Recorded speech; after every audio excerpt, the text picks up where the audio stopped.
Көп адам балды жай ғана тәтті тағам деп ойлайды. Бірақ 60 жастан кейін оны күн сайын жеу ағзаға қалай әсер етуі мүмкін? Бір қасық бал пайдалы ма, әлде жасы үлкен адамдар үшін қантты шектеу керек пе? Егер сіз де денсаулыққа пайдалы тағамдар, дұрыс тамақтану және 60 жастан кейін ағзаға күтім жасау туралы көбірек білгіңіз келсе, арнамызға қазірден бастап тіркеліп қойыңыз. Ал видеоны соңына дейін көріңіз, өйткені бүгін күн сайын бір қасық бал жеудің ағзаға қандай пайдасы болуы мүмкін екенін және балды кімдерге абайлап қолдану керектігін айтатын боламыз. Ең бірінші, балдың құрамында не бар? Бал аралар гүлдердің шырын өңдеу арқылы жасайтын табиғи өнім. Оның құрамының басым бөлігін табиғи қанттар, фруктоза мен глюкоза құрайды. Сонымен қатар, балда аз мөлшерде амин қышқылдары мен ферменттер, органикалық қышқылдар және антиоксиданттық қасиеттері бар қосылыстар кездеседі. Әрине, балды дәрі деп қабылдауға болмайды. Бір қасық бал барлық ауруды емдеп жібереді деген түсінік дұрыс емес. Бірақ оның мөлшермен дұрыс тамақтанудың бір бөлігі ретінде пайдалану кей адамдар үшін пайдалы болады. Ең маңыздысы ол мөлшері. Бал табиғи болғанымен оның құрамында қант көп, сондықтан пайдалы екен деп оны шексіз жеу дұрыс емес. Көпшілік үшін күніне бір ас қасық немесе одан аз мөлшер жеткілікті болуы мүмкін. Ал денсаулық жағдайына байланысты нақты мөлшер әр адамда әртүрлі. Енді балдың қандай пайдалы қасиеттері болуы мүмкін екенін кезек-кезек қарастырайық. Бірінші, бал ағзаға энергия береді. Таңертең өзіңізді әлсіз сезініп, күшіңіз болмай оянатын кездеріңіз болады ма? Бал ағзаға тез энергия беретін тағамдардың бірі болуы мүмкін, өйткені оның құрамында көмірсулар бар.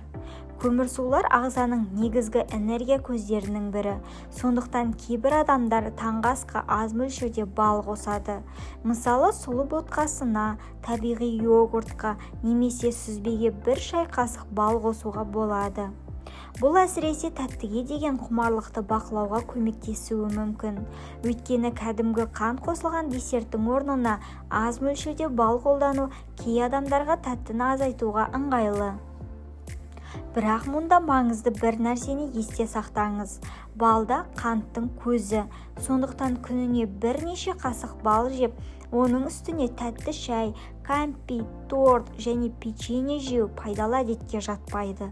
Егер балды қолдансаңыз, оны жалпы күнделікті тәтті тағамдардың орнына немесе солардың мөлшерін азайта отырып пайдаланған дұрыс. Екінші, тамақ ауырғанда тамақты жұмсартуға көмектеседі. Балдың ең танымал қасиеттерінің бірі тамақтағы жайсыздық кезінде қолданылуы.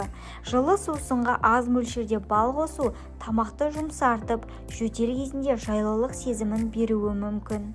Әсіресе суық тиген кезде адамдар ыстық шайға бал қосып ішеді. Бірақ бір маңызды ереже бар. Балды қайнап тұрған ыстық суға салудың қажеті жоқ. Өте ыстық температура балдың дәмі мен кейбір табиғи қасиеттеріне әсер етеді. Сондықтан сусын сәл жылыған кезде ғана бал қосқан дұрыс. Мысалы, жылы суға немесе жылы шайға бір шай қасық бал қосып ішуге болады. Бірақ жөтел немесе тамақ ауруы ұзақ уақытқа созылса, дене қызуыңыз көтерілсе немесе тыныс алуыңыз қиындаса, тек балға сеніп отыруға болмайды. Міндетті түрде дәрігерге қаралыңыз. Бал жайлылық беретін тағам. Ол медициналық емнің орнын толық баспайды. Үшінші, балдың құрамында антиоксиданттар болуы мүмкін. Біздің ағзамыз күн сайын әртүрлі сыртқы және ішкі факторлардың әсеріне ұшырайды. Дұрыс тамақтанбау, ұйқының аздығы, темекі, алкоголь, қоршаған ортаның әсері және тұрақты күйзеліс ағзаға қосымша салмақ түсіреді. Балдың кейбір түрлерінде антиоксиданттың қасиеттері бар табиғи қосылыстар кездеседі. Антиоксиданттар ағзадағы тотығу процестеріне қарсы қорғаныс жүйесіне қатысады. Әсіресе қою түсті балдардың құрамында мұндай қосылыстар көбірек болуы мүмкін. Бірақ балды антиоксиданттардың негізгі көзі деп қарастыру дұрыс емес. көкөніс, жемістер, жидектер, жаңғақ, бұршақ тұқымдастар және көк шөптерде күнделікті рационда болуы керек. Денсаулық үшін бір ғана өнімге сенудің қажеті жоқ. Ағзаға пайдалы әсер көптеген дұрыс әдеттердің қосындысынан пайда болады. Бал сол дұрыс тамақтанудың кішкентай ғана бөлігі болуы мүмкін. Төртінші, ас қорытуға жанама түрде көмектеседі. Кей адамдар балды таңертең жылы сумен ішуді әдетке айналдырған. Бұл сусынның өзі, әсіресе таңертең сұйықтық ішу ағзаға пайдалы әдет болады. Ұйқыдан кейін бір стақан су ішу ағзадағы сұйықтық қорын толықтыруға көмектеседі. Ал суға аз мөлшерде бал қосу оны ішуді жағымдырақ етеді. Құрамындағы кейбір табиғи қосылыстар ішек микрофлорасына белгілі бір деңгейде әсер етуі мүмкін деген пікірлер бар. Бірақ бал іш қатуды бірден емдемейді, немесе асқазанды толық тазартады деген сөз емес. Әсіресе интернетте бал мен лимон барлық токсинді шығарады деген сияқты кеңестер жиі кездеседі. Бұл сөздерді тура мағынада қабылдаудың қажеті жоқ. Ағзадағы қажетсіз заттарды шығаруға негізінен бауыр, бүйрек және басқа табиғи жүйелер қатысады. Сондықтан ас қорытуды жақсартудың негізгі жолдары әлдеқайда қарапайым. Көбірек су ішу, көкөніс пен талшықты тағамдарды жеткілікті тұтыну, күнделікті қозғалыс, ұйқыны реттеу. Бал осы дұрыс әдеттердің ішіндегі қосымша тағам болуы мүмкін. Бесінші, бал тәттіге деген құмарлықты азайтуға көмектеседі. Кейбір адамдар күн сайын міндетті түрде тәтті жегісі келеді. Шайсыз кәмпит ішпейді. Түскі астан кейін торт немесе шоколад іздейді. Кешке тағы да тәтті тағам жегісі келеді. Мұндай кезде барлық тәттіден бірден бас тарту кей адамға қиын болады. Алтыншы, бал кей адамдарда ұйықтар алдында жайлылық сезімін береді. Кейбір адамдар ұйықтар алдында жылы сүтке немесе жылы суға аздап бал қосып ішеді. Бұл ежелден келе жатқан әдеттердің бірі.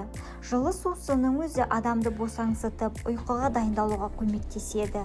Әсіресе кешкі уақытта телефонды ертерек қойып, бөлмені желдетіп, жарықты азайтып, жылы сусын ішіп отыру ұйқы алдындағы жақсы әдетке айналады.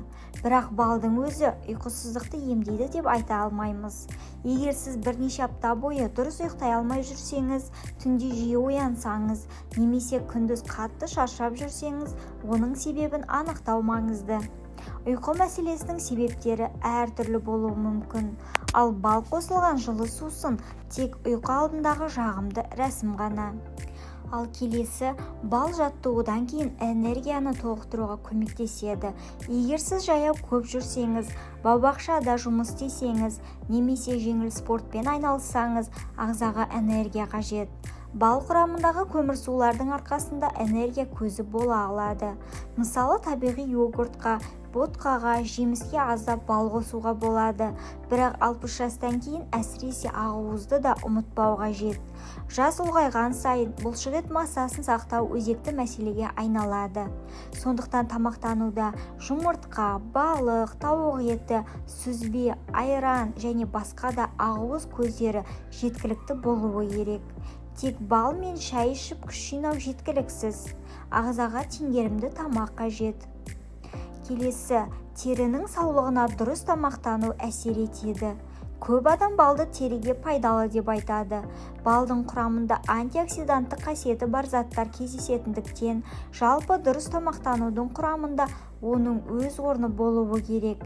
Бірақ бір қасық бал жесеңіз, әжімдер жоғалып кетеді немесе тері бірден жасарып кетеді деген түсінік шындыққа жанаспайды.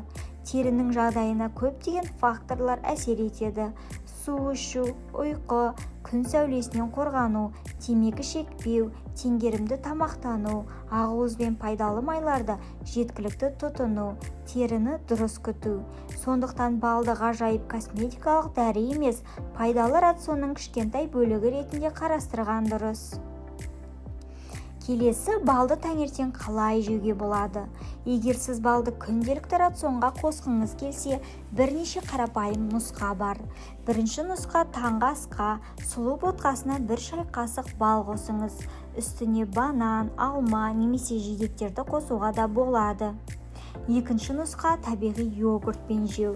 Қансыз йогуртқа жеміс пен аз мөлшерде бал қосыңыз. Үшінші нұсқа жылы сусынмен, бірақ су немесе шай қайнап тұрмауы керек. Төртінші нұсқа дәнді нанмен. Бір тілім нанға сүзбе жағып, үстіне өте аз мөлшерде бал қосуға да болады. Бесінші нұсқа жаңғақпен жеу. Бірақ жаңғақ та, бал да калориясы жоғары тағам екенін ұмытпаңыз. Сондықтан мөлшерін бақылау қажет. Ең дұрысы балды бөлек көп мөлшерде жемей, толыққанды тағамның құрамында қолдану. Ал енді қандай балды таңдаған дұрыс? Дүкенге барғанда балдың түрі өте көп екенін көреміз. Оның ішінде гүл балы, қарақұмық балы, жөке балы, аралас гүл балы. Әр балдың дәмі, түсі, иісі әртүрлі болуы мүмкін. Балдың табиғи екенін тек түсіне қарап анықтау қиын. Қанттанбайтын бал ғана жақсы, немесе тек қою түсті бал пайдалы деген сияқты қарапайым ережелер әрдайым дұрыс бола бермейді. Табиғи бал уақыт өте келе кристалдануы мүмкін. Бұл оның міндетті түрде сапасыз екенін білдірмейді. Сатып алғанда сенімді сатушыны таңдаған дұрыс. Өнімнің құрамына назар аударыңыз. Егер мүмкін болса, қант шербеті немесе қажетсіз қоспалар жоқ балды таңдаған дұрыс.